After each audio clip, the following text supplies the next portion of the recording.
Imaginez un instant que la peur et l'anxiété soient des ombres qui assombrissent votre chemin, bloquant votre paix et votre espoir. Maintenant, considérez la Bible comme une lumière puissante, toujours brillante, prête à vous guider dans vos moments les plus sombres. Vous êtes-vous déjà senti paralysé par l'incertitude ou submergé par les inquiétudes? Cette vidéo a été créée spécialement pour vous. Aujourd'hui, nous explorerons des versets bibliques qui offrent non seulement du réconfort, mais également des stratégies pratiques pour surmonter la peur et l'anxiété et les transformer en courage et en confiance. Il ne s'agit pas seulement d'écouter la parole de Dieu, mais d'appliquer ces enseignements directement à votre vie, en ressentant une véritable transformation. Lorsque nous parlons de la Bible comme d'une lumière dans les ténèbres, nous abordons l'un des aspects les plus transformateurs que la parole de Dieu puisse offrir. Imaginez-vous à un moment de votre vie où tout semble incertain, où la peur et le désespoir vous enveloppent comme un épais nuage. Dans ces moments-là, le sentiment d'être perdu est presque inévitable. Vous avez l'impression qu'il n'y a aucune issue, que les réponses que vous cherchez sont loin et que le chemin à suivre est caché par les ombres du doute et de l'anxiété. C'est précisément à ces moments-là que la Bible se révèle comme une lumière brillante, offrant clarté, orientation et espoir. La Bible n'est pas simplement un livre d'histoires anciennes ou de préceptes moraux, elle est, par essence, un message vivant et actif de Dieu, capable de pénétrer le cœur humain et d'apporter du réconfort dans les circonstances les plus difficiles. Dans le psaume 119, 105, nous lisons l'un des passages les plus emblématiques qui exprime cette vérité. « Ta parole est une lampe à mes pieds, une lumière sur mon sentier. » Cette métaphore de la lampe est puissante, car elle évoque l'image de quelqu'un qui marche la nuit, incapable de voir ce qui l'attend et qui trouve la sécurité dans la lumière projetée par la lampe, lui permettant d'avancer en toute confiance. La parole de Dieu agit exactement de cette façon dans nos vies. Dans les moments d'obscurité, qu'ils soient causés par une incertitude financière, des problèmes familiaux, des crises de santé ou même des questions existentielles, la Bible nous fournit une lumière qui dissipe la confusion et nous aide à entrevoir la prochaine étape. Mais qu'est-ce que cela signifie réellement en pratique? Cela signifie que lorsque nous nous trouvons dans une période émotionnellement sombre, lorsque nous nous sentons submergés par des problèmes ou des inquiétudes, la lecture et la méditation de la parole de Dieu peuvent apporter une nouvelle perspective. Lorsque nous lisons la Bible, nous n'acquérons pas simplement des connaissances, nous permettons à Dieu de nous parler directement. La Bible, à travers ses versets et ses enseignements, nous donne ce dont nous avons besoin pour relever les défis avec courage. Elle nous offre une perspective différente, qui n'est pas centrée sur la peur ou le doute, mais plutôt sur la confiance que Dieu est aux commandes, même lorsque nous ne voyons pas de solution immédiate. Par exemple, pensez à un moment précis où vous vous êtes senti complètement sans direction, ne sachant pas quelle décision prendre ni comment sortir d'une situation difficile. Peut-être avez-vous fait face à une perte ou traversé une phase où le stress était si grand qu'il semblait impossible de voir une issue. Dans ces moments-là, la tendance naturelle est de se fermer, de laisser la peur grandir ou d'essayer de tout résoudre seul. Mais c'est précisément à ce stade que la Bible nous appelle à faire confiance à quelque chose de plus grand. Cela nous invite à confier nos soucis à Dieu et à le laisser être notre lumière. Dans le psaume 23, verset 4, David nous rappelle que même lorsque nous traversons la vallée de l'ombre de la mort, nous n'avons à craindre aucun mal, car Dieu est avec nous. Ce verset nous rappelle constamment que, aussi sombre que puisse paraître le voyage, la présence de Dieu est la lumière qui nous guide et nous protège. La lumière de la Bible n'est pas seulement une lumière qui montre le chemin, mais aussi une lumière qui apporte la paix au cœur. Dans Philippiens 4, 6 à 7, l'apôtre Paul nous encourage à ne nous inquiéter de rien, mais plutôt à porter toutes nos préoccupations à Dieu dans la prière, avec action de grâce. Le résultat de cela, nous assure-t-il, est que la paix de Dieu, qui surpasse toute intelligence, gardera nos cœurs et nos pensées en Jésus-Christ. Cette paix dont parle Paul n'est pas quelque chose de superficiel. C'est une paix profonde qui s'installe en nous, même lorsque le monde qui nous entoure est dans le chaos. C'est comme si nous étions entourés d'une tempête, mais au centre de celle-ci, là où nous sommes avec Dieu, tout reste calme. C'est ce que fait pour nous la lumière de la Bible. Non seulement elle éclaire le chemin, mais elle apaise également notre esprit, nous donnant la force de continuer. Un autre aspect fondamental de la compréhension de la Bible en tant que lumière dans les ténèbres est qu'elle nous offre de l'espoir. Dans les pages de la Bible, nous trouvons des histoires de personnes qui, comme nous, ont été confrontées à d'énormes difficultés. Abraham, par exemple, a dû faire confiance à Dieu au milieu d'une incertitude absolue. Joseph a été trahi par ses propres frères et jeté en prison, mais il a maintenu sa foi. Le roi David faisait face à des ennemis puissants et se retrouvait souvent entouré de dangers. Pourtant, dans chacune de ces histoires, nous voyons que Dieu était présent, guidant et protégeant. Lorsque nous lisons ces histoires, nous pouvons y voir le reflet de nos propres luttes et difficultés. La Bible nous rappelle que nous ne sommes pas seuls dans nos épreuves. Elle nous montre que tout comme Dieu était avec les personnages bibliques dans leur lutte, il est également avec nous maintenant. Cette lumière qu'offre la Bible est constante. Cela ne dépend pas de circonstances extérieures. Même lorsque tout autour de nous semble incertain, la lumière de la parole de Dieu reste constante, toujours disponible pour nous guider.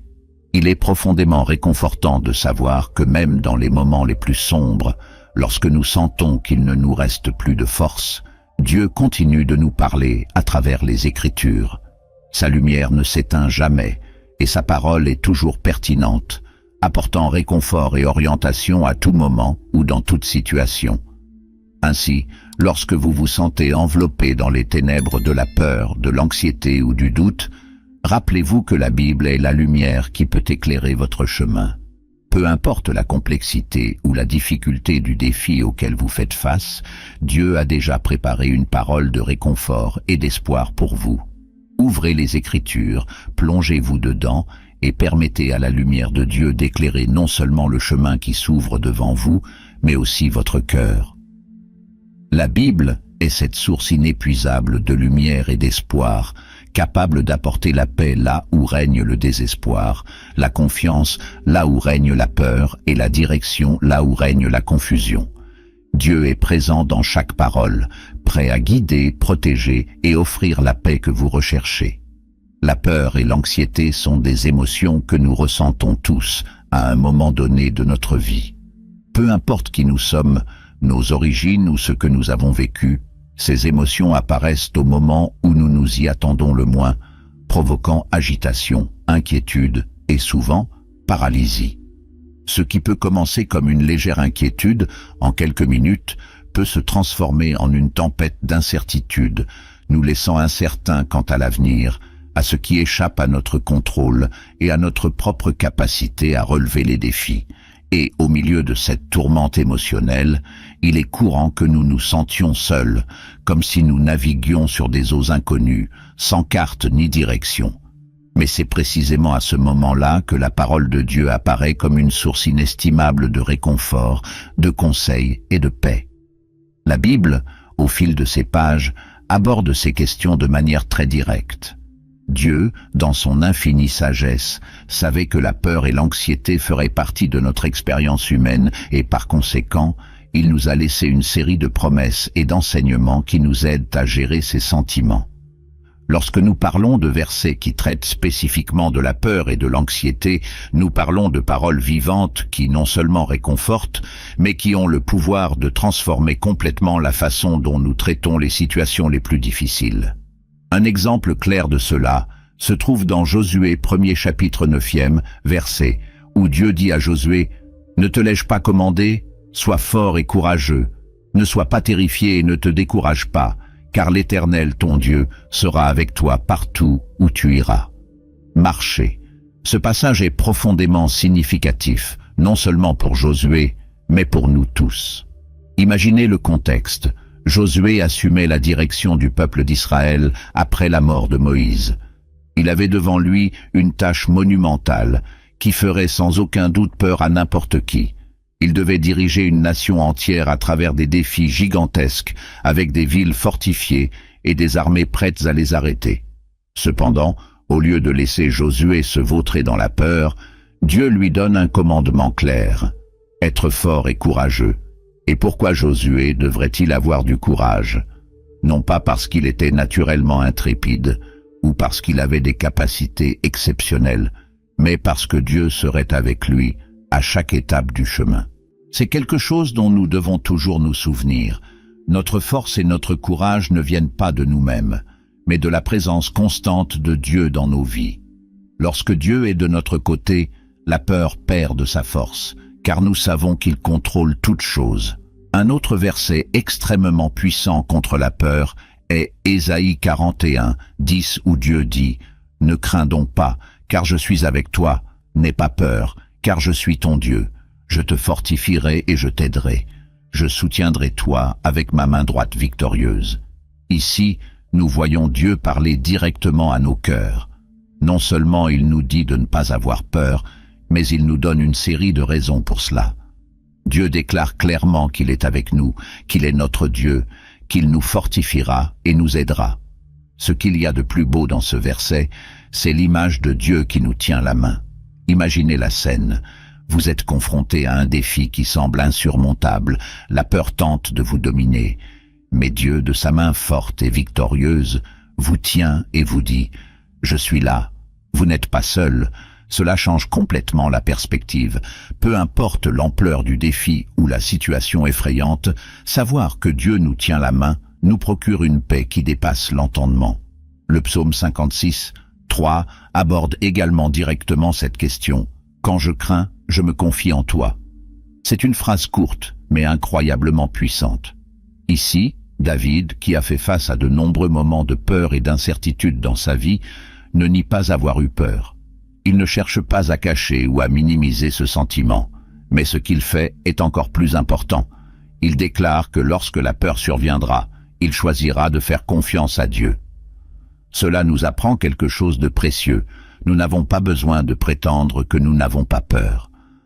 La peur fait partie de notre condition humaine. L'important est ce que nous faisons avec cette peur. David nous montre que même au milieu de la peur, nous pouvons choisir de faire confiance à Dieu. Nous pouvons choisir de remettre ce sentiment entre ses mains, confiant qu'il est capable de nous soutenir et de nous guider, même dans les situations les plus effrayantes. Paul, dans sa lettre aux Philippiens, nous donne également une clé importante pour gérer l'anxiété. Dans Philippiens 4, 6 à 7, il écrit: « Ne vous inquiétez de rien, mais en toute chose, par la prière et la supplication, avec action de grâce, présentez vos demandes à Dieu. Et la paix de Dieu qui surpasse toute intelligence gardera leur cœur et leurs pensées en Jésus-Christ. » Ici, Paul nous propose une solution pratique à l'anxiété, la prière. Il nous encourage à ne pas porter seul le poids de nos soucis. Au contraire, il nous dit de tout apporter à Dieu dans la prière, et ce faisant, Dieu nous donnera une paix qui dépasse notre entendement. Cette paix est quelque chose que le monde ne peut pas offrir. Ce n'est pas une paix basée sur l'absence de problèmes, mais une paix qui vient de la certitude que Dieu est aux commandes, qu'il nous entend et répond à nos prières. Lorsque nous plaçons nos soucis devant Dieu, quelque chose d'incroyable se produit. Notre anxiété s'apaise et nous sommes remplis d'un calme qui n'a aucun sens dans les circonstances, mais qui est réel et transformateur. Et bien sûr, nous ne pouvons pas oublier le psaume 23, verset 4. « Même si je marche dans la vallée de l'ombre de la mort, je ne craindrai aucun mal, car tu es avec moi. Ton bâton et ton bâton me consolent. » C'est l'un des versets les plus réconfortants de la Bible. Il nous rappelle que même lorsque nous traversons les moments les plus sombres et les plus difficiles de la vie, nous n'avons pas besoin d'avoir peur. Pourquoi? Parce que Dieu est avec nous. La vallée de l'ombre de la mort est une métaphore puissante des moments de plus grande peur et de plus grande douleur auxquels nous sommes confrontés. Mais même dans ces moments-là, la présence de Dieu nous console et nous protège. Il est toujours avec nous, nous guidant et nous donnant la force de continuer, même lorsque tout semble perdu. Ces versets nous enseignent que la peur et l'anxiété sont réelles, mais qu'elles n'ont pas besoin de nous dominer. La Bible nous offre une série de promesses et d'enseignements qui nous aident à affronter ces sentiments avec confiance. Lorsque la peur et l'anxiété surgissent, nous pouvons nous tourner vers la parole de Dieu, sachant qu'il est à nos côtés, prêt à nous soutenir, à nous fortifier et à nous guider. Il ne nous abandonne jamais, et cette certitude est ce qui nous donne la force d'avancer, quels que soient les défis auxquels nous sommes confrontés. La Bible est notre ancre au milieu des tempêtes, et Dieu, de sa main forte et victorieuse, est toujours prêt à nous soutenir. Lorsque nous regardons Josué 1:9, nous sommes confrontés à l'un des versets les plus puissants et les plus encourageants de la Bible. Dans ce passage, Dieu dit à Josué, « Ne te l'ai-je pas ordonné? Sois fort et courageux, n'aie pas peur et ne te décourage pas, car l'Éternel, ton Dieu, sera avec toi partout où tu iras. » La profondeur de ce verset va bien au-delà d'une simple exhortation au courage. C'est un appel divin à affronter les défis avec une force qui ne vient pas de nous-mêmes, mais d'une confiance inébranlable dans la présence de Dieu à nos côtés. Pour bien comprendre l'impact de ces paroles, il est important de réfléchir au contexte dans lequel Josué a reçu ce message. Josué vivait une période de transition. Moïse, le grand dirigeant qui avait guidé les Israélites pendant des décennies, était mort, et Josué avait désormais la responsabilité de conduire tout le peuple vers la terre promise. Imaginez la pression sur lui. Ce n'était pas seulement une tâche monumentale en termes de logistique, mais aussi en termes émotionnels et spirituels. Il devrait diriger un peuple qui ferait face à des batailles et à des ennemis puissants, en plus de gérer les incertitudes qui surviennent lors de tout voyage. Il est naturel que Josué, comme tout être humain, ait ressenti de la peur et de l'insécurité, étant donné l'ampleur de cette mission. Et c'est précisément dans ce contexte que Dieu s'approche de Josué et l'encourage d'une manière claire et puissante. Dieu ne nie pas le fait que des défis surviendront. Il savait que Josué ferait face à des moments difficiles, qu'il y aurait des batailles et que la peur pourrait surgir. Mais au lieu de se concentrer sur les obstacles, Dieu appelle Josué à se concentrer sur sa présence. Soyez forts et courageux n'est pas qu'un vain encouragement. C'est un ordre bien fondé, car la force et le courage de Josué ne viendraient pas de lui-même, mais de la certitude que le Seigneur, son Dieu, serait avec lui partout où il irait. Maintenant, réfléchissez à la manière dont cela s'applique à votre vie. Nous sommes tous, à un moment donné, confrontés à des situations qui semblent trop importantes à gérer. Il s'agit peut-être d'une décision importante au travail, d'une crise familiale, d'un diagnostic médical effrayant ou même d'une bataille interne contre la peur ou l'insécurité. Dans ces moments-là, il est facile de se sentir dépassé et, comme Joshua, nous pouvons nous demander si nous pouvons faire face à ce qui nous attend. Mais voici la clé que nous offre ce verset. Notre force ne doit pas nécessairement venir de nous-mêmes. Tout comme Dieu a encouragé Josué, il nous encourage également à être forts et courageux, non pas parce que nous avons confiance en nos propres capacités, mais parce que nous pouvons lui faire entièrement confiance. Lorsque Dieu dit à Josué d'être fort et courageux, il nous rappelle également à tous que la peur ne doit pas nécessairement nous définir. La peur est une émotion naturelle, mais ce qui compte, c'est ce que nous en faisons. Si nous laissons la peur nous paralyser, nous ignorons la promesse que Dieu est avec nous. Mais si, au contraire, nous choisissons d'être forts et courageux, comme Dieu nous le commande, nous mettons notre foi en action. Cela ne veut pas dire que la peur disparaît complètement, mais cela signifie qu'elle perd son pouvoir sur nous parce que nous avons désormais confiance que Dieu est à nos côtés, dans chaque combat, dans chaque décision, dans chaque situation difficile. Un aspect fondamental de Josué 1:7 est la répétition de la promesse de Dieu d'être présent. L'Éternel, ton Dieu, sera avec toi partout où tu iras. C'est le cœur du message. La véritable source de force et de courage ne vient pas de notre propre détermination, mais de l'assurance que Dieu est avec nous. Peu importe où nous allons, ou ce à quoi nous sommes confrontés, il promet d'être là pour nous. Cela devrait complètement transformer notre façon de percevoir les défis de la vie. Lorsque nous sommes confrontés à quelque chose de trop grand, il est facile de se concentrer uniquement sur l'ampleur du problème. Mais Josué 1er chapitre 9 nous rappelle de concentrer nos yeux sur quelque chose de bien plus grand que les problèmes, la présence constante de Dieu. Lorsque Dieu parle à Josué, il montre également que malgré les défis auxquels nous sommes confrontés, il nous donne du pouvoir. Dieu n'appellerait pas Josué à une mission d'une telle envergure sans lui garantir le soutien nécessaire. Et cette vérité s'applique également à nous. Lorsque nous nous trouvons dans des situations difficiles, nous pouvons être assurés que si Dieu nous appelle à faire face à quelque chose, il nous donne également les ressources spirituelles, émotionnelles et physiques pour aller de l'avant. Ce qu'il nous demande, c'est d'être forts et courageux, confiants en sa présence pour nous guider et nous soutenir. Cet ordre de Dieu à Josué est aussi un ordre pour nous tous, être courageux.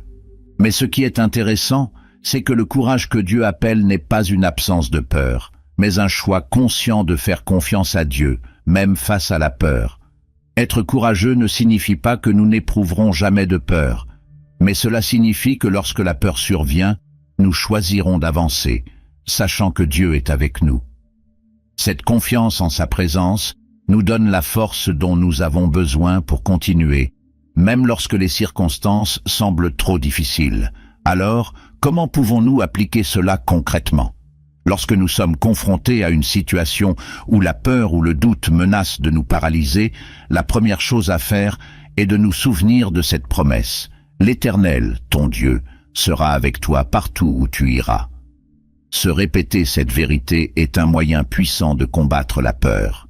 Lorsque vous vous souvenez que Dieu est avec vous, le défi qui vous attend commence à paraître plus petit, parce que vous savez que vous n'y faites pas face seul. La deuxième chose que nous pouvons faire est de demander à Dieu, dans la prière, de la force et du courage. Nous essayons souvent de relever les défis avec nos propres forces, mais Josué 1er chapitre 9 nous rappelle que la vraie force vient de Dieu.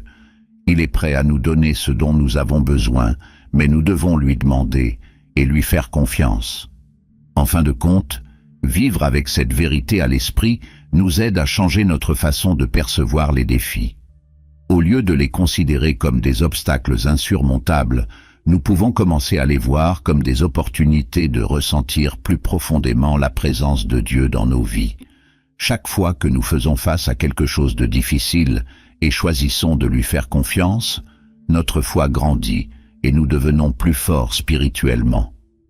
Ainsi Josué 1:7-9 n'est pas seulement un verset à lire et à transmettre. Il est une promesse vivante, un commandement divin qui nous appelle au courage, non pas à cause de notre propre force, mais parce que Dieu Tout-Puissant est à nos côtés, nous donnant du pouvoir, nous fortifiant et nous guidant partout où nous allons. Lorsque nous comprenons cela, nous sommes capables de relever n'importe quel défi, sachant que nous ne sommes pas seuls et que Dieu ne nous abandonnera jamais. Il est avec nous à chaque étape, assurant sa présence et son soutien dans chaque bataille que nous menons. Lorsque nous regardons le psaume 27, premier verset, nous trouvons une puissante déclaration de confiance en Dieu. David écrit « Le Seigneur est ma lumière et mon salut, de qui aurais-je peur? Le Seigneur est la force de ma vie, de qui aurais-je peur ?» Ce verset est profondément significatif, car David ne parle pas seulement de Dieu de manière abstraite, mais d'une manière très personnelle et intime. Il reconnaît Dieu comme la source de lumière au milieu des ténèbres, le salut en cas de danger et la forteresse qui le protège contre toute menace. Cette métaphore de la lumière qu'utilise David est extrêmement riche et pleine de sens. Pour bien comprendre ce que David nous enseigne ici, nous devons plonger dans la profondeur de ces images et dans le contexte dans lequel il les utilise.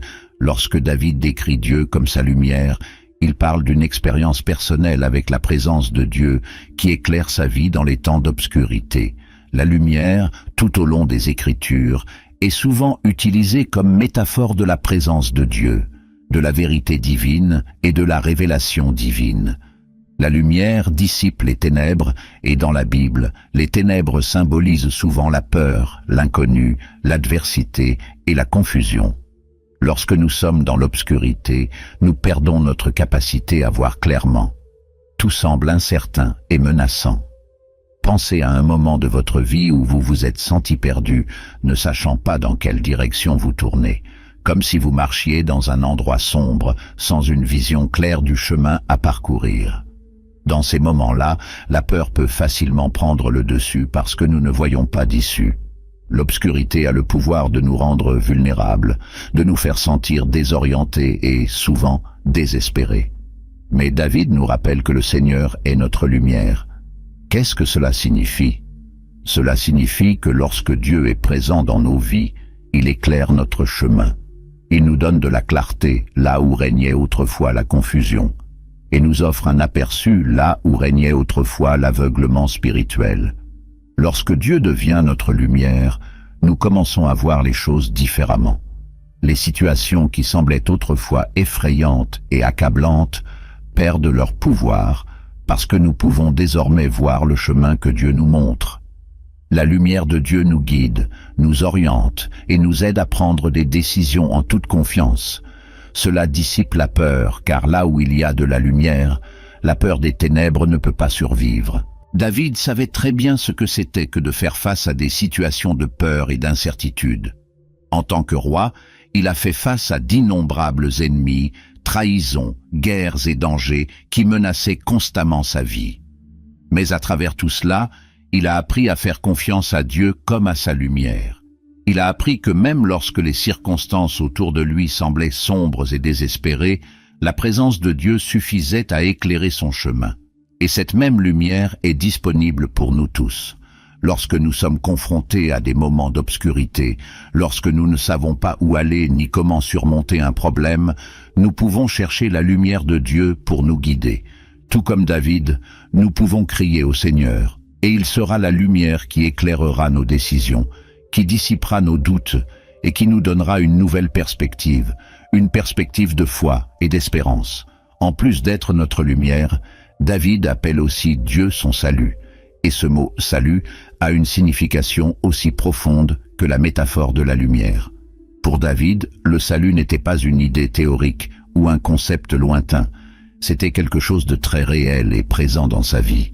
David savait ce que c'était que d'être sauvé par Dieu au milieu du danger. Il avait connu la délivrance divine à de nombreuses reprises, depuis l'époque où il était un jeune berger face aux lions et aux ours, jusqu'à l'époque où il affrontait Goliath, puis, en tant que roi, affrontait ses ennemis dans des batailles acharnées. Lorsque David dit que Dieu est son salut, il déclare que c'est Dieu qui le protège, qui le sauve et qui le délivre des situations de mort et de destruction. Maintenant, appliquez cela à votre vie. Nous sommes tous confrontés à des moments où nous avons l'impression qu'il n'y a aucune issue. Il peut s'agir d'une crise personnelle, d'un problème de santé, de difficultés financières ou même d'un combat émotionnel ou spirituel. Dans ces moments-là, nous avons l'impression d'être pris au piège, sans issue. Mais David nous rappelle que Dieu est notre salut. C'est lui qui nous sauve de situations qui semblent impossibles. C'est lui qui intervient en notre faveur, nous apportant la délivrance et nous sortant de l'emprise de la peur et de l'anxiété. Lorsque nous nous tournons vers Dieu pour obtenir de l'aide, il est fidèle pour nous sauver. Et ce salut ne se limite pas à nos vies physiques. Dieu nous sauve également au sens spirituel, en nous libérant de nos peurs intérieures, de nos doutes et de nos insécurités. Il nous donne la paix au milieu du chaos, la sécurité au milieu du danger. Et enfin, David conclut le verset en disant « L'Éternel est la force de ma vie, de qui aurais-je peur ?» Cette image de Dieu comme forteresse est extrêmement réconfortante. Pensez à une forteresse. C'est une structure solide et inébranlable, construite pour résister à toute attaque. Une forteresse offre une protection totale. Quiconque se trouve à l'intérieur d'une forteresse se sent en sécurité, car il se sait protégé contre toute menace extérieure. David utilise cette métaphore pour décrire ce qu'il ressent à l'égard de Dieu. Il sait que lorsqu'il est en Dieu, il se trouve dans un lieu de sécurité absolue. Peu importe ce que l'ennemi essaie de faire, peu importe l'ampleur des menaces qui l'entourent, il sait qu'il est protégé, car Dieu est sa forteresse.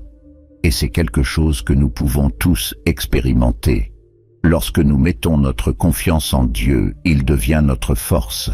Il nous entoure de sa protection, peu importe la force des vents de l'adversité ou la violence des tempêtes de la vie. Nous pouvons nous reposer en sachant que nous sommes protégés par la main de Dieu. Tout comme une forteresse physique nous protège des attaques, Dieu nous protège de tout ce qui tente de nous détruire. Il est notre force en période de faiblesse, notre sécurité en période d'incertitude et notre protection contre les peurs qui tentent de nous dominer. Ainsi, lorsque vous lisez le psaume 27, premier verset, rappelez-vous que ces paroles ne s'adressent pas uniquement à David. Ils sont pour vous. Dieu est votre lumière, guidant vos pas et éclairant votre chemin. Dieu est votre salut, vous sauvant de toute situation de danger ou de désespoir. Et Dieu est votre force, offrant protection, sécurité et paix au milieu des adversités de la vie. Lorsque vous lui faites confiance, il n'y a aucune raison d'avoir peur, car vous êtes entre les mains du Tout-Puissant, qui promet d'être avec vous à chaque étape de votre voyage, apportant la lumière là où sont les ténèbres, le salut là où il y a le danger, et la force là où il y a de la fragilité. C'est la promesse que Dieu vous a faite, tout comme elle l'a été à David. Lorsque nous regardons Ésaïe 41, 10, nous trouvons l'une des promesses de Dieu les plus belles et les plus réconfortantes de toute la Bible. Ce verset nous dit « Ne crains donc pas, car je suis avec toi, n'aie pas peur, car je suis ton Dieu. Je te fortifierai et je t'aiderai, je te soutiendrai de ma main droite victorieuse. » Ces paroles, lorsqu'elles sont méditées profondément, révèlent une série de vérités fondamentales sur le caractère de Dieu et sa présence constante dans nos vies, en particulier dans les moments de difficulté, de peur et d'incertitude. Dans ce verset, Dieu nous encourage non seulement à abandonner la peur, mais nous donne également des raisons claires pour cela. Il nous assure de sa présence, de son soutien, de sa force et surtout de sa puissance pour nous soutenir, peu importe ce à quoi nous sommes confrontés. La première chose que Dieu nous dit est « Ne craignez rien ». Si nous y réfléchissons, c'est l'un des ordres les plus fréquents dans la Bible. Dieu nous encourage constamment à ne pas avoir peur, ce qui nous montre qu'il comprend profondément notre nature humaine. Il sait que nous sommes des êtres vulnérables et que la peur fait partie de notre expérience, notamment face à l'inconnu, à l'incertain et à ce qui échappe à notre contrôle. Mais en même temps, il nous rappelle que la peur n'a pas besoin de nous dominer. La raison en réside dans les mots suivants « Car je suis avec vous ». Nous trouvons ici la clé pour comprendre le véritable pouvoir de cette promesse. Dieu nous dit que nous n'avons pas besoin d'avoir peur parce qu'il est présent. Il n'est pas distant, observant de loin, mais il est à nos côtés, intimement et constamment. Le fait qu'il soit avec nous change complètement la façon dont nous affrontons les défis. La peur naît souvent du sentiment d'être seul, que tout dépend de nous et de nos propres forces limitées. Mais lorsque Dieu nous rappelle qu'il est avec nous, cela signifie que nous ne sommes pas seuls dans nos luttes. Sa présence nous donne du courage, car nous savons qu'avec lui à nos côtés, nous pouvons tout affronter. Cette promesse de présence divine est renforcée par la phrase suivante « N'ayez pas peur, car je suis votre Dieu ». Ici, Dieu nous rappelle qu'il n'est pas seulement un être puissant et lointain. Il est notre Dieu. Cela implique des relations, des soins et un engagement personnel. Il n'est pas seulement le Dieu de toute la création, mais il est notre Dieu, celui qui nous connaît personnellement, qui se soucie de chaque détail de notre vie et qui s'implique dans notre bien-être. Lorsque Dieu se présente comme votre Dieu, il réaffirme son engagement envers nous, disant qu'il est profondément intéressé par tout ce à quoi nous sommes confrontés. Cela nous donne une grande sécurité, car nous savons que nous ne sommes pas à la merci du hasard ou du chaos. Nous sommes sous la garde de Dieu qui nous aime, qui nous a créés et qui s'engage à nous guider et à nous protéger. C'est la base sur laquelle nous pouvons bâtir notre confiance et notre courage. La promesse se poursuit avec les mots « Je te fortifierai et je t'aiderai ».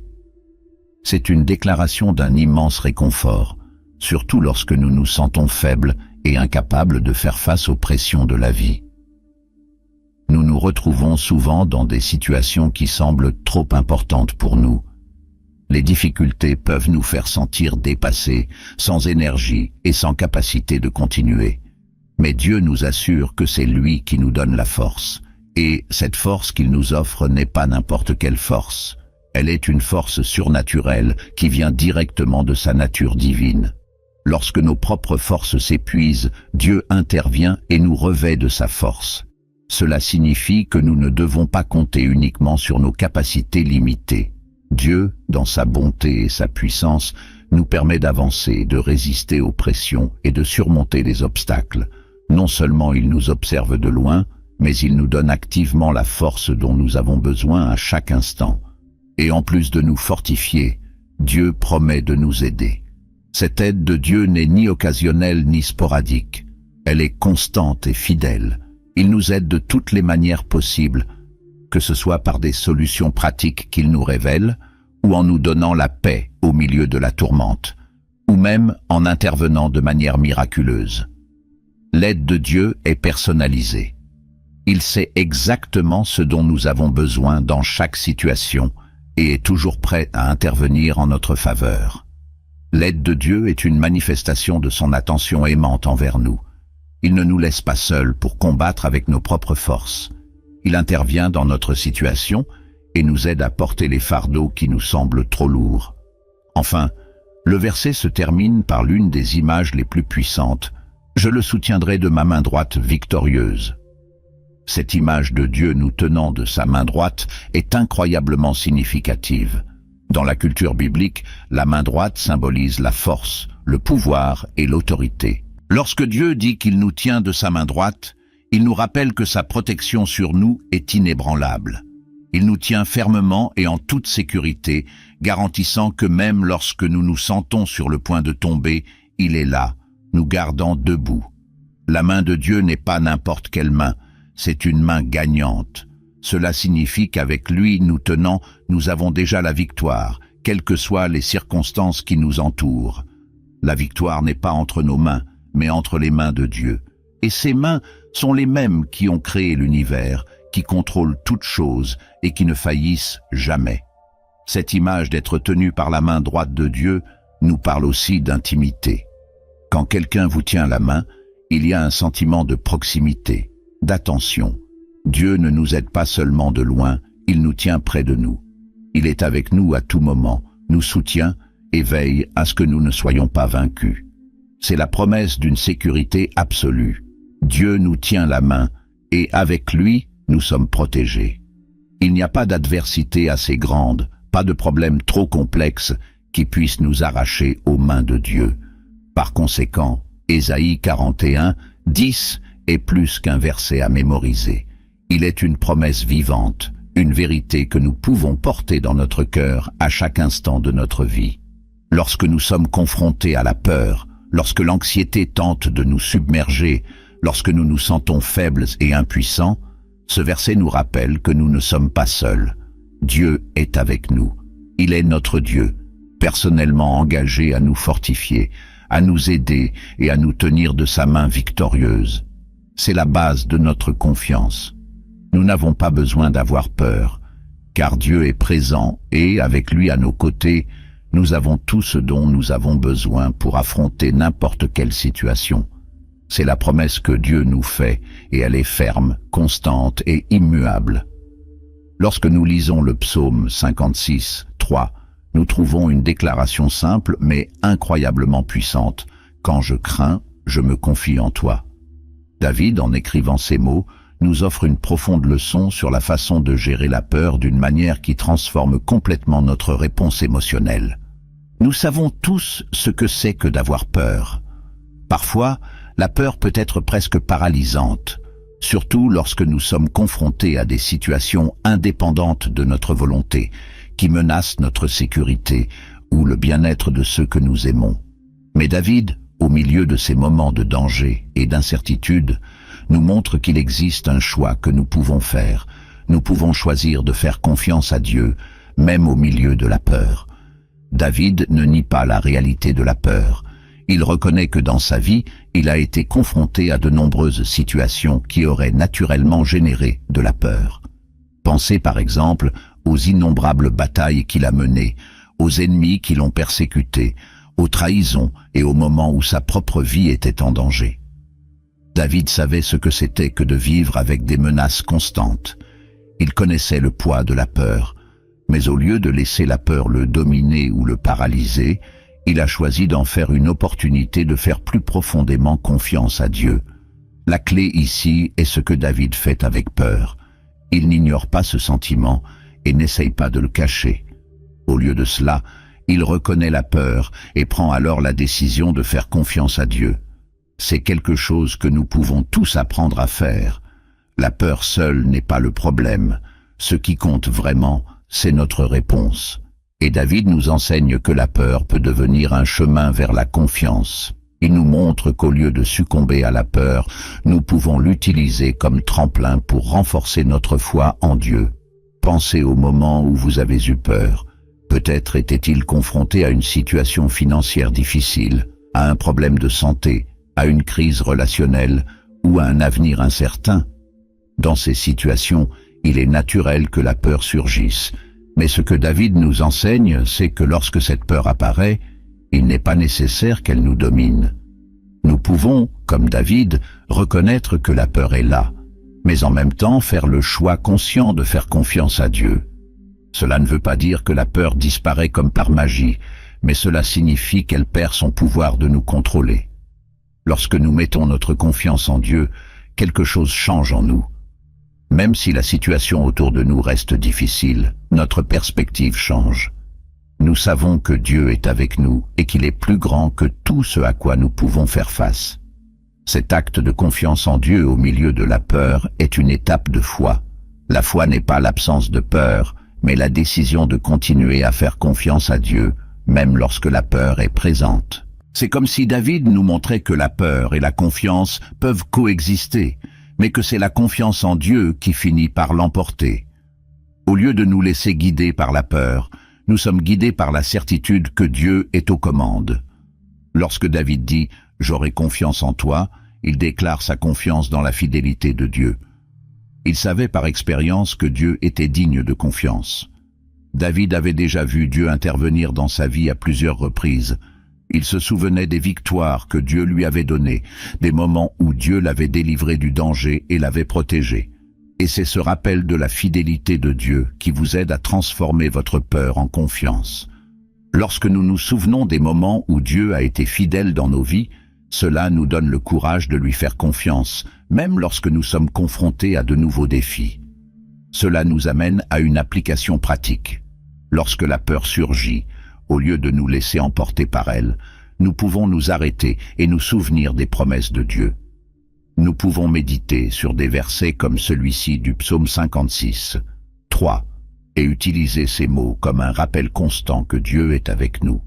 De plus, nous pouvons nous rappeler à quel point Dieu a été fidèle dans nos vies dans le passé. Lorsque nous faisons cela, notre perspective change. Au lieu de nous concentrer sur la peur, nous nous concentrons sur la fidélité et la puissance de Dieu. Une autre chose que nous pouvons apprendre de David est que la confiance en Dieu n'est pas seulement quelque chose que nous ressentons, mais c'est un choix que nous faisons. Parfois, nous ne nous sentons pas immédiatement en confiance. La peur peut être forte et réelle. Mais, comme David, nous pouvons choisir de faire confiance à Dieu, même si nous ne ressentons pas automatiquement cette confiance. C'est la beauté de la foi. Cela nous permet de faire confiance à Dieu, même lorsque nos émotions nous disent le contraire. Enfin, il est important de rappeler que cette confiance en Dieu ne signifie pas que nous ne rencontrerons jamais de difficultés. David a certainement dû faire face à de nombreux défis dans sa vie, même s'il était un homme de foi. Mais ce qui faisait toute la différence pour lui, c'était la certitude que Dieu était à ses côtés dans chaque bataille, à chaque moment de danger. Et cette même certitude est accessible à nous tous. Lorsque nous choisissons de faire confiance à Dieu, même au milieu de la peur, nous expérimentons une paix qui dépasse nos circonstances. Nous savons que quoi qu'il arrive, Dieu est aux commandes et il ne nous abandonnera pas. Par conséquent, le psaume 56, 3 est une invitation pour nous tous à transformer notre peur en confiance. Nous n'avons pas besoin de nier la peur, mais nous pouvons l'utiliser comme une opportunité pour approfondir notre foi. Nous pouvons, comme David, déclarer « Quand j'aurai peur, je me confierai en toi ». Et ce faisant, nous découvrons que Dieu est fidèle, qu'il est digne de notre confiance et qu'avec lui à nos côtés, nous pouvons faire face à tout danger ou défi qui se présente à nous. La confiance en Dieu est la réponse qui transforme la peur en quelque chose qui renforce notre foi, au lieu de nous paralyser. Lorsque nous lisons Philippiens 4, 6 à 7, nous trouvons des conseils pratiques et profondément réconfortants de la part de Paul sur la façon de gérer l'anxiété. Il nous dit « Ne vous inquiétez de rien, mais en toute chose, par la prière et la supplication, avec action de grâce, présentez vos demandes à Dieu. Et la paix de Dieu, qui surpasse toute intelligence, gardera vos cœurs et vos esprits, en Jésus-Christ. » Ces paroles ont un poids immense, car non seulement elles reconnaissent la réalité de l'anxiété, mais elles nous offrent également une solution, transformer l'anxiété en prière. Paul n'ignore pas le fait que nous traversons tous, à un moment ou à un autre de notre vie, des périodes d'inquiétude. Il sait, comme nous tous, que l'anxiété est une réponse humaine courante aux situations difficiles, aux incertitudes et aux défis. Mais plutôt que de laisser l'anxiété nous submerger, Paul nous propose un moyen de la transformer en quelque chose de beaucoup plus productif et spirituellement édifiant, la prière et la gratitude. Pensez un instant à la façon dont vous réagissez habituellement lorsque vous vous sentez anxieux. Lorsque les inquiétudes commencent à s'accumuler, notre tendance naturelle est d'essayer de tout résoudre par nous-mêmes, nous surchargeant souvent émotionnellement et mentalement. L'esprit anxieux est un esprit agité, qui saute d'une pensée à l'autre, essayant de prédire l'avenir, cherchant des solutions ou se plongeant dans des scénarios de type « et si », qui ne font souvent qu'augmenter le poids émotionnel que nous portons. L'anxiété, par essence, est liée à la peur de l'inconnu, au désir de contrôle dans des situations qui semblent incertaines ou hors de notre portée. Mais ce que Paul nous enseigne ici, c'est qu'au lieu de laisser cette anxiété se propager et nous consumer, nous devrions tout présenter à Dieu dans la prière.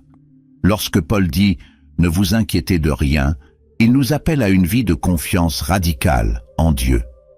Il ne suggère pas que nous ne ressentirons jamais d'anxiété, mais que lorsqu'elle survient, nous devrions immédiatement en faire part à Dieu. Et voici la beauté de cet enseignement. Paul ne nous dit pas seulement de prier, mais il nous apprend à le faire d'une manière très spécifique. Il nous encourage à prier en toutes choses par la prière et la supplication, avec action de grâce. Cela signifie que dans n'importe quelle situation, qu'elle soit grande ou petite, simple ou complexe, nous devons adresser nos demandes à Dieu. Il n'y a aucune limite ni restriction quant à ce que nous pouvons lui apporter. Dieu s'intéresse à chaque détail de notre vie, et rien n'est trop insignifiant pour être abordé dans la prière. Lorsque nous présentons nos préoccupations à Dieu, nous pratiquons un acte de confiance. Nous disons, en substance, « Dieu, je sais que je ne peux pas contrôler cette situation, mais j'ai confiance que tu le peux. » La deuxième partie de la guidance de Paul est tout aussi importante. Avec action de grâce, cela peut paraître, à première vue, un peu contre-intuitif. Après tout, comment pouvons-nous être reconnaissants lorsque nous sommes anxieux ou inquiets à propos de quelque chose qui n'a pas encore été résolu? Mais c'est exactement ce que Paul nous enseigne. La gratitude, même au milieu de l'anxiété, change la façon dont nous percevons la situation. Lorsque nous remercions Dieu, nous changeons d'orientation. Au lieu de nous concentrer sur le problème ou sur ce qui manque, nous tournons notre attention vers ce que Dieu a déjà fait dans nos vies, vers sa fidélité dans le passé. La gratitude nous rappelle que même si nous sommes confrontés à des défis aujourd'hui, Dieu nous a soutenus auparavant et continuera de nous soutenir à l'avenir. La gratitude est une manière d'affirmer que nous faisons confiance à Dieu, non seulement pour ce qu'il a déjà fait, mais aussi pour ce qu'il fera encore. Et que se passe-t-il lorsque nous suivons les conseils de Paul? Il nous dit qu'en faisant cela, la paix de Dieu, qui surpasse toute intelligence, gardera vos cœurs et vos pensées en Jésus-Christ. C'est incroyablement significatif. La paix que Paul décrit ici n'est pas une paix qui dépend de circonstances extérieures. Ce n'est pas une paix qui surgit parce que tous nos problèmes ont été résolus ou parce que la situation autour de nous a soudainement changé. C'est une paix qui dépasse toute compréhension, une paix qui va au-delà de ce que la logique humaine peut expliquer. En d'autres termes, c'est une paix qui nous soutient même lorsque les circonstances restent difficiles. Cette paix est surnaturelle, elle vient directement de Dieu et c'est quelque chose que nous ne pouvons pas créer nous-mêmes. C'est le résultat du fait de confier nos soucis à Dieu, de lui faire confiance et de reconnaître, par la prière et la gratitude, qu'il contrôle. Cette paix de Dieu agit comme une protection pour nos cœurs et nos esprits. Paul utilise le mot « gardera », qui est un terme militaire, suggérant l'idée d'une sentinelle qui protège quelque chose des invasions extérieures. Lorsque nous permettons à la paix de Dieu de régner dans nos cœurs, elle agit comme une barrière contre les pensées anxieuses et les sentiments d'inquiétude qui tentent de nous envahir. Cela nous protège de l'angoisse, du désespoir et de la confusion mentale qui accompagne souvent l'anxiété. Cela ne signifie pas que les problèmes disparaissent, mais cela signifie qu'ils perdent leur pouvoir de nous contrôler parce que nous croyons désormais que Dieu s'occupe de tout. Cette pratique consistant à confier toutes nos angoisses à Dieu dans la prière, accompagnée de gratitude, est une manière de cultiver une vie de paix, quelles que soient les circonstances extérieures. Et c'est une paix que le monde ne peut pas offrir. Le monde nous dit que nous aurons la paix lorsque tous nos problèmes seront résolus, lorsque nous aurons le contrôle de toutes les situations. Mais la paix de Dieu nous est offerte au milieu du chaos, au milieu de l'incertitude. C'est une paix qui vient du fait de savoir que même si nous ne pouvons pas tout contrôler, Dieu le peut. Il contrôle et il est bon. Cette paix nous permet de nous reposer, même lorsque nous n'avons pas toutes les réponses, car nous savons que Dieu travaille en notre faveur, même lorsque nous ne pouvons pas le voir. Par conséquent, Philippiens 4, 6 à 7 ne constitue pas seulement un conseil théorique sur la façon de gérer l'anxiété. C'est une invitation à vivre une profonde transformation dans nos vies. Lorsque nous transformons notre anxiété en prière, lorsque nous choisissons d'être reconnaissants même au milieu des difficultés, Dieu nous offre une paix qui dépasse l'entendement. Et cette paix non seulement nous réconforte, mais nous garde, nous protège et nous soutient. C'est la promesse que Dieu nous fait, qu'au milieu de l'anxiété, nous pouvons trouver refuge en sa présence, et que lorsque nous lui confions nos fardeaux, il nous donnera la paix dont nous avons si désespérément besoin. Lorsque nous lisons 2 Timothée 1,7, nous trouvons un message profondément encourageant et libérateur qui nous apprend beaucoup sur la façon dont nous devrions vivre en tant que chrétiens, en particulier face aux défis et à l'incertitude. L'apôtre Paul dit « Car Dieu ne nous a pas donné un esprit de crainte, mais un esprit de puissance, d'amour et de maîtrise de soi. » Chaque mot de ce verset véhicule une vérité transformatrice sur la nature de l'esprit que Dieu a placé en nous et sur la manière dont nous devrions réagir à l'adversité. Paul écrit ces mots à Timothée, son jeune disciple et chef d'église, pour lui rappeler quelque chose de fondamental, que la peur et la lâcheté ne viennent pas de Dieu. Ce que Dieu nous donne est bien plus puissant. C'est quelque chose qui nous permet de vivre avec confiance, courage et équilibre, même face aux plus grands défis. Lorsque Paul dit « Dieu ne nous a pas donné un esprit de peur », il se confronte directement au sentiment de peur qui nous empêche souvent d'agir ou d'avancer. Nous avons tous, à un moment donné, été envahis par la peur, qu'il s'agisse de la peur de l'échec, de la peur du rejet, de la peur de l'inconnu ou même de la peur de ne pas être à la hauteur. La peur a cette capacité de paralyser, de nous faire douter de nos propres capacités et surtout de nous faire douter de ce que Dieu peut faire à travers nous. Timothée, en tant que jeune leader, était probablement confronté à ces craintes. Il avait la responsabilité de diriger une communauté de foi, de prêcher l'Évangile, de faire face à l'opposition, et il est naturel que, face à ces tâches, il puisse se sentir incompétent ou craintif. Mais Paul affirme fermement que ce genre d'esprit, un esprit de peur, de lâcheté, n'était pas ce que Dieu lui a donné. Voici quelque chose d'important que nous devons comprendre. La peur ne vient pas de Dieu. Lorsque nous ressentons de la peur, surtout celle qui nous empêche d'avancer, elle ne vient pas du Saint-Esprit qui vit en nous. Dieu ne nous a pas créés pour vivre dans un état constant de peur. La peur, lorsqu'elle n'est pas maîtrisée, peut nous voler notre paix, notre foi et notre courage de vivre selon le dessein de Dieu. Cela ne veut pas dire que nous n'aurons jamais peur. Après tout, la peur est une émotion humaine. Ce que Paul dit, c'est que la peur ne devrait pas nous dominer. Nous ne devons pas laisser la peur contrôler nos décisions ou définir nos actions, car elle ne fait pas partie de l'esprit que Dieu nous a donné. Paul nous rappelle que nous avons reçu quelque chose de bien plus grand et de bien plus fort que la peur. Cet esprit que Dieu nous a donné, selon Paul, est de puissance, d'amour et de maîtrise de soi. Premièrement, l'esprit de pouvoir. Ce mot « pouvoir » est chargé de sens. Nous ne parlons pas de puissance humaine ou de force physique. C'est la puissance qui vient directement de Dieu. C'est la puissance surnaturelle que Dieu donne à chacun de ses enfants pour faire ce à quoi il les a appelés. Lorsque Paul parle de cette puissance, il fait référence à la présence du Saint-Esprit dans nos vies, nous donnant la force et la capacité d'accomplir des tâches que nous ne serions pas capables d'accomplir seuls. Nous avons souvent l'impression de ne pas avoir assez de force pour faire face à certaines situations, qu'il s'agisse d'une difficulté au travail, d'un problème familial ou d'un défi spirituel. Nous nous sentons faibles, sans direction ou sans énergie.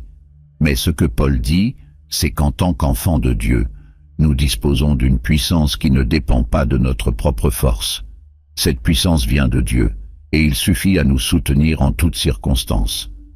Pensez-y un instant, la même puissance qui a ressuscité Jésus d'entre les morts est la même puissance qui vit en nous à travers le Saint-Esprit. C'est le pouvoir que Dieu nous a donné pour vivre notre foi avec audace, pour affronter les défis de la vie avec courage et pour surmonter les difficultés qui se présentent à nous. Lorsque nous nous sentons faibles, c'est sur ce pouvoir que nous pouvons nous appuyer. Nous n'avons pas besoin de compter uniquement sur nos capacités limitées, car Dieu, dans sa grâce, nous donne la force dont nous avons besoin pour faire ce à quoi il nous a appelés. Mais ce pouvoir ne serait pas complet sans l'amour. Dieu nous a également donné un esprit d'amour. Le pouvoir sans amour peut devenir quelque chose de destructeur. L'amour est ce qui donne un but à la puissance que Dieu nous donne. Cet amour est le reflet du caractère même de Dieu, qui nous appelle à vivre une vie de compassion, de gentillesse et de service envers les autres. L'esprit d'amour que Dieu nous a donné nous permet de voir au-delà de nous-mêmes, de regarder les besoins de ceux qui nous entourent et d'agir en leur faveur. L'amour nous aide à agir avec grâce, même dans des situations difficiles, à traiter les autres avec respect et gentillesse et à montrer le caractère du Christ dans nos actions. Cet amour est ce qui nous maintient connectés à Dieu et aux autres, de manière qui change notre vie. L'amour que Dieu nous a donné est la base de tout ce que nous faisons. Sans cela, tout pouvoir dont nous disposons devient vide. Mais avec amour, nous pouvons utiliser le pouvoir que Dieu nous a donné de manière à construire, guérir et bénir ceux qui nous entourent. Et puis, Paul mentionne la maîtrise de soi ou la maîtrise de soi.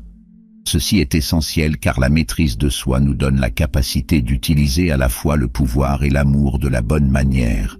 La maîtrise de soi est la capacité de maintenir un équilibre émotionnel, mental et spirituel, surtout dans les moments difficiles.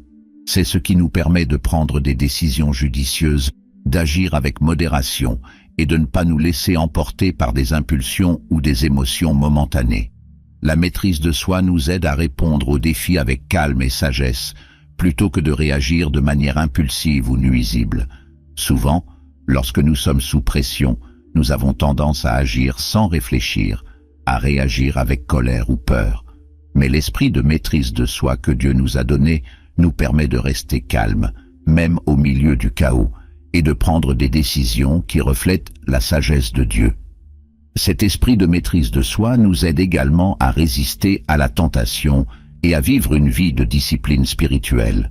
Cela nous permet de dire non quand c'est nécessaire, d'éviter les excès et de rester concentré sur ce qui compte vraiment.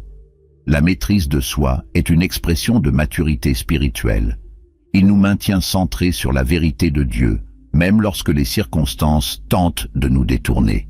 C'est l'équilibre entre le pouvoir et l'amour, garantissant que nos actions soient toujours guidées par la volonté de Dieu et le bien des autres.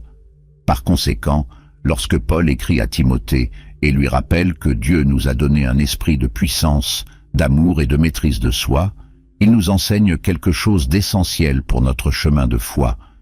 Il nous enseigne que la peur n'a pas sa place dans nos vies d'enfants de Dieu. Il nous rappelle qu'au lieu de vivre dans la peur, nous pouvons vivre avec courage, fortifiés par la puissance de Dieu, animés par l'amour de Dieu et guidés par la sagesse et la maîtrise de soi que le Saint-Esprit nous donne. C'est la vie abondante que Dieu nous offre, une vie dans laquelle la peur est surmontée par la confiance en Dieu et où nous avons le pouvoir de vivre pleinement et victorieusement. Lorsque nous méditons sur Deutéronome 31, 6, nous trouvons un message d'encouragement qui transcende le temps et les circonstances. Moïse, déjà au terme de son voyage en tant que chef d'Israël, s'adresse au peuple avec une déclaration puissante et pleine d'espérance. Soyez forts et courageux. N'ayez pas peur ni ne soyez terrifiés à cause d'eux, car l'Éternel, votre Dieu, les accompagne. Toi, il ne te quittera jamais, il ne t'abandonnera jamais. C'est une promesse qui résonne profondément, surtout en période d'incertitude, de défi et de transition. Moïse préparait les Israélites pour ce qui allait suivre, sachant qu'ils feraient face à de grandes batailles et à de grandes adversités lorsqu'ils entreraient dans la terre promise, mais sachant aussi que leur force ne viendrait pas de leur propre capacité, mais de la présence constante et fidèle de Dieu. Pour comprendre le poids de cette affirmation, il est nécessaire de considérer le contexte dans lequel Moïse parlait. Le peuple d'Israël était sur le point d'entrer en terre promise après des années d'errance dans le désert. Ils avaient fait face à des difficultés, des épreuves, la faim, la soif, des combats et même des rébellions au sein de leur propre peuple. Moïse, en tant que leader et médiateur entre le peuple et Dieu, avait guidé Israël pendant des décennies, mais maintenant, à la fin de sa vie, il savait qu'il n'entrerait pas avec eux dans la terre promise. Le leadership allait être transmis à Josué, et le peuple était confronté à une nouvelle phase de son histoire, pleine d'incertitudes. Face à ce nouveau défi, il était naturel que des craintes surgissent. Ils étaient sur le point d'affronter des nations fortes, des villes fortifiées et des armées bien équipées. L'inconnu qui nous attend pourrait facilement générer de la peur et du découragement. Et c'est exactement à ce moment que Moïse prononce ces mots « Soyez forts et courageux ». Cette force et ce courage que Moïse demande au peuple ne sont pas de simples qualités humaines. Il ne s'agit pas de force physique ou de courage naturel face à l'adversité. Ce que Moïse propose est quelque chose de beaucoup plus profond. Il appelle le peuple à une force qui vient de la foi en Dieu, à un courage qui vient d'une confiance absolue dans la fidélité de Dieu. Moïse savait que la tâche qui les attendait était trop grande pour qu'ils puissent y faire face seuls. Il savait que sans l'aide de Dieu, le peuple ne réussirait pas. Par conséquent, l'appel à la force et au courage était en fait un appel à la confiance en Dieu, une invitation au peuple à ne pas placer sa foi dans ses propres capacités, mais dans le Dieu qui marchait avec lui depuis l'Égypte, qui l'avait soutenu et l'a guidé pendant toutes ces années dans le désert. Ce que Moïse enseigne au peuple et à nous, c'est que la vraie force ne vient pas de nous-mêmes, mais de Dieu. Cette force spirituelle vient de la certitude que Dieu est présent, qu'il ne nous abandonne pas, qu'il combat pour nous. Lorsque Moïse dit « N'ayez pas peur et ne soyez pas terrifiés », il parle du genre de peur qui paralyse, du genre de peur qui pousse les gens à abandonner avant même d'essayer. Il reconnaît qu'il y aura des raisons d'avoir peur. Après tout, les nations auxquelles Israël serait confronté étaient puissantes et les défis à venir étaient immenses. Mais Moïse ne laisse pas le peuple se concentrer sur la taille de ses ennemis. Au lieu de cela, il redirige leur attention vers la grandeur de Dieu. Le Seigneur, le Dieu d'Israël, les accompagnerait. Et cette vérité change tout. La présence de Dieu est ce qui permet de faire face à n'importe quel défi. Moïse n'encourageait pas seulement les gens à être optimistes ou à penser de manière positive. Il soulignait la réalité spirituelle selon laquelle Dieu, le Créateur de toutes choses, était de leur côté. La promesse que l'Éternel, votre Dieu, vous accompagne est le fondement de la confiance. Aussi grand ou impossible que le défi puisse paraître, avec Dieu à nos côtés, il y a toujours de l'espoir. La présence de Dieu inspire non seulement du courage, mais offre également de la sécurité. Quand nous savons que Dieu est avec nous, nous pouvons avancer, même lorsque le chemin semble incertain ou dangereux. Cette promesse que Dieu ne vous quittera jamais, ne vous abandonnera jamais, est l'une des plus grandes garanties que nous puissions avoir dans notre vie de foi. Tout au long de l'histoire d'Israël, ainsi que dans notre propre voyage spirituel, cette promesse est répétée. Dieu ne nous abandonne jamais, même dans les situations les plus difficiles, lorsque tout semble perdu ou hors de contrôle, Dieu est présent. Il ne nous laisse pas seuls pour mener nos batailles. Cette certitude que Dieu est avec nous est ce qui nous donne la force de continuer, le courage d'affronter l'inconnu et la paix au milieu de la tempête. Dieu n'est pas un observateur lointain. C'est un Dieu qui s'implique, qui marche à nos côtés, qui nous guide et nous fortifie. Lorsque Moïse a fait cette déclaration, il savait que le peuple d'Israël serait encore confronté à de nombreux défis. Il y aurait des moments de doute, de faiblesse, de désespoir. Mais il voulait que les gens se souviennent de cette vérité fondamentale. Dieu ne les quitterait jamais. Cette promesse n'était pas seulement pour ce moment précis, mais pour tout leur voyage vers la terre promise et au-delà. C'est une promesse éternelle qui résonne en nous aujourd'hui. Dieu ne change pas. Tout comme il a été fidèle au peuple d'Israël, il continue d'être fidèle à chacun de nous. Et c'est dans cette fidélité que nous trouvons la base de notre propre force et de notre courage. Ainsi, lorsque nous sommes confrontés à nos propres défis, qu'ils soient grands ou petits, personnels ou collectifs, nous pouvons conserver cette même promesse. La force et le courage auxquels nous sommes appelés ne viennent pas d'une confiance en nous-mêmes, mais d'une confiance en Dieu qui est avec nous. Peu importe la taille de l'obstacle, le poids de la responsabilité ou l'incertitude de l'avenir, nous pouvons avancer en sachant que Dieu ne nous quittera jamais et ne nous abandonnera jamais. C'est la source de notre véritable force. Nous savons que même lorsque nos propres forces sont épuisées, Dieu est notre force. Il nous soutient, il nous guide et surtout il reste fidèle. Ce que Moïse transmettait au peuple d'Israël à ce moment décisif est quelque chose que nous devons tous intérioriser dans notre propre chemin de foi. La vie apportera inévitablement des défis, des moments de peur et d'incertitude. Mais tout comme le peuple d'Israël a été appelé à faire confiance à Dieu face aux géants et aux forteresses de la terre promise, nous sommes appelés à faire confiance à Dieu face à nos propres défis. Le vrai courage n'est pas l'absence de peur, mais la décision d'avancer, même dans la peur, en ayant confiance que Dieu est avec nous. C'est savoir que, quelles que soient les circonstances difficiles, nous ne sommes jamais seuls. Dieu nous précède, il est à nos côtés et il nous porte lorsque cela est nécessaire. Ainsi, lorsque Moïse dit « Soyez forts et courageux », il ne nous demande pas d'être forts pour nous-mêmes. Il nous demande de nous accrocher à la force qui vient de Dieu, au courage qui vient de la foi en sa présence constante. Et avec cette force, nous pouvons tout affronter, sachant que Dieu, notre Dieu, ne nous quittera jamais et ne nous abandonnera jamais.